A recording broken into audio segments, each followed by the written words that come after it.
Work is underway to rebuild a beloved landmark in New Orleans' Lower Ninth Ward. The Katrina Memorial sat damaged and neglected on the Claiborne Avenue neutral ground as the 20th anniversary of the devastating storm approached.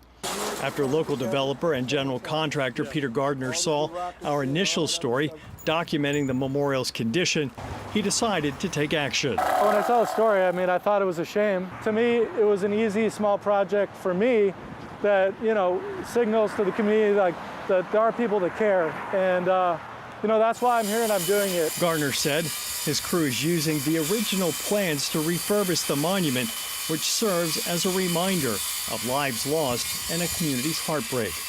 Local businesses, including Markel Lumber, Helm Paint, and Quality Recycling, donated building supplies and materials to the project. Gardner also credited the city's Department of Parks and Parkways for its support. Michael Karam, who runs Parks and Parkways, has been really helpful.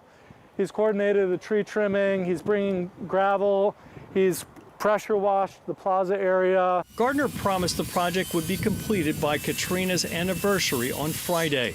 Community leader Reverend Willie Calhoun told Gardner he appreciates the work being done. But I like the effort that he put forward to say that he's going to help do something.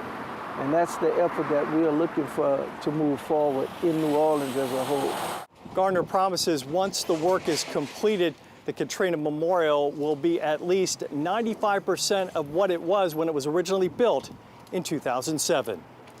In the Lower Ninth Ward, Paul Murphy, WWL, Louisiana.